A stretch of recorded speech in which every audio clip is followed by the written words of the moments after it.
नमस्कार मंडळी. एअरपोर्ट जय मल्हार, सदानंद साहेब, शिर्के कंपनीच्या फॅमिली टॉकमध्ये खूप वेलकम आहे. कशा आहेत मंडळी? बरे आहेत? आज शनिवार आहे. स्मिता काल आली, झटपट काही चिकन मागलं. ठीक आहे. सकाळी सकाळपासून स्मिताची कामं चालू आहेत. आम्ही पण थोडे लेझी होतो आज. सकाळी शूट नाही करता आला, आता केलंय. स्मिताची कामं झालेत बघा.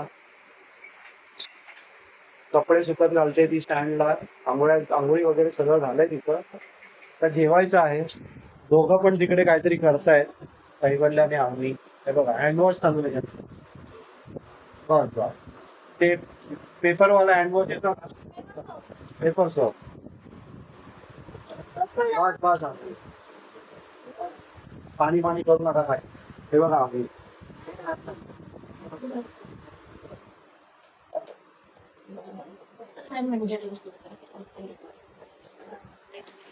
आता जेवतोय.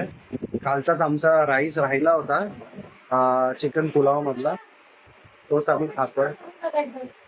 ठीक आहे. स्मिता जरा त्यांच्यावरती रागवते, पाण्याच्या याच्यात जात आहेत, चिखल होतोय म्हणून. ठीक आहे, आता तो जेवतोय आम्ही. हे बघा, जेवण घेतलेली आहे.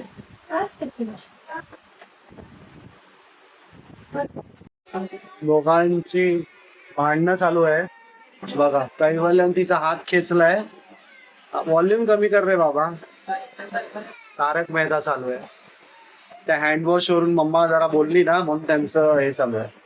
जाऊ दे आपल्याकडे. ये इकडे, तू माझ्याकडे ये. आली माझ्या आमची ती लेक आहे ना, रडली ना, तो आमचा बुंदा आहे. बघा, ती बघा, ही रडते. तिला रडली की तिला माझ्याकडे यायचं असतं.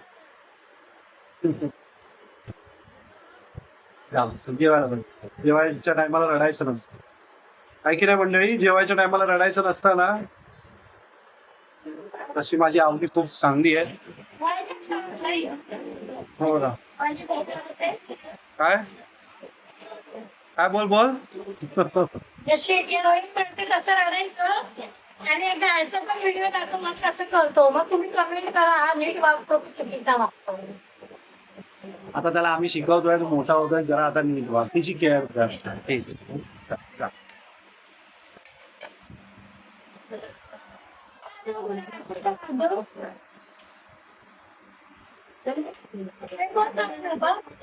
आपण ना आता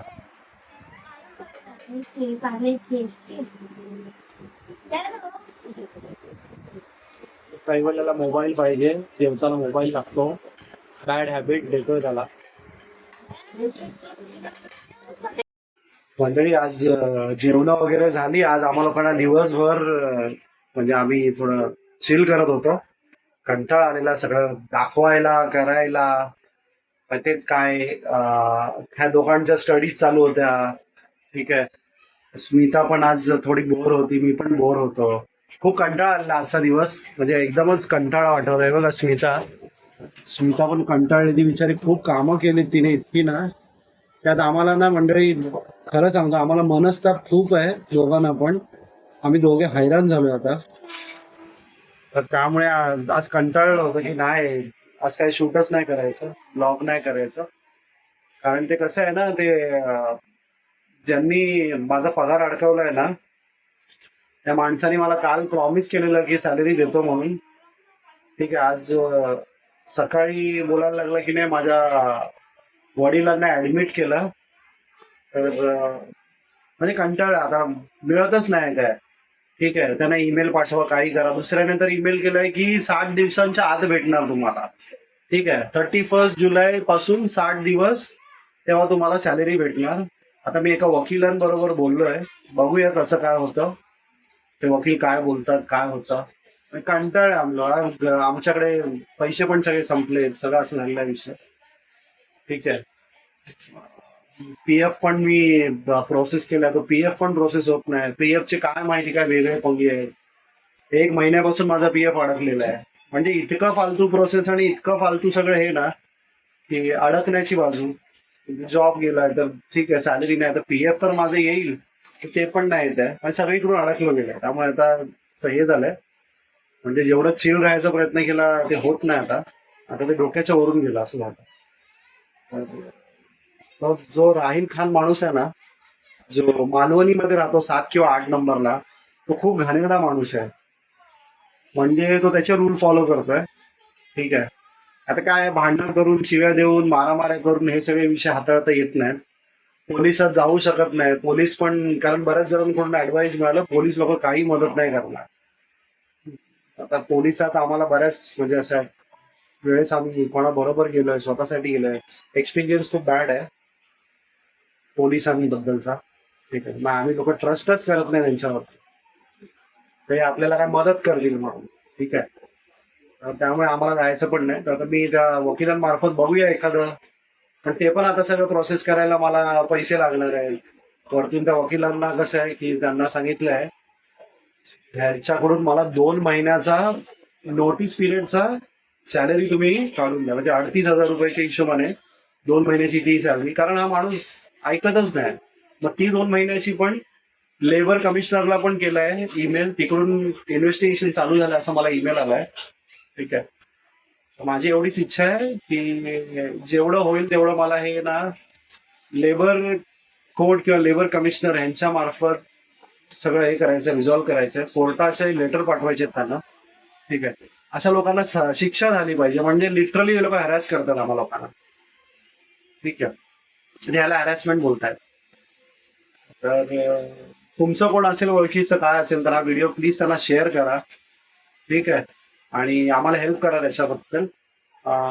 जाता आता एवढंच सांगेन की लाईक करा, शेअर करा आणि सबस्क्राईब करा. आणि माफ करा की आज आम्हाला काही जास्त दाखवता नाही आता. ठीक आहे.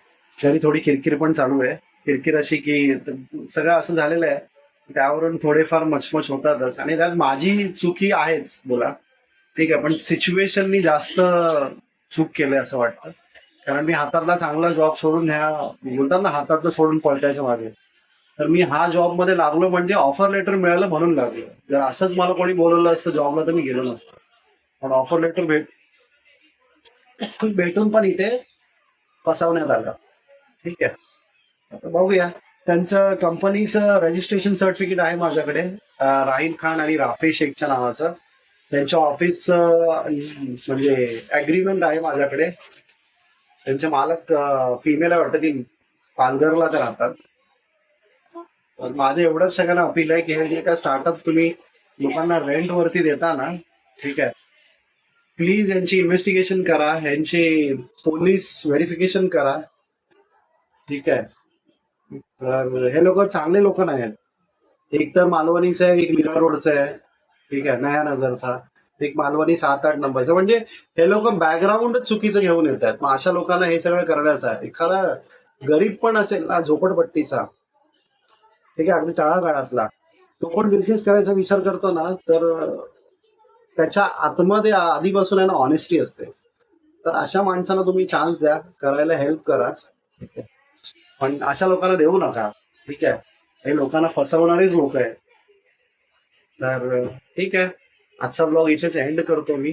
आणि जसं बोललोय तसं की प्लीज लाईक करा, शेअर करा, सबस्क्राईब करा. ठीक आहे. चला, गुड नाईट.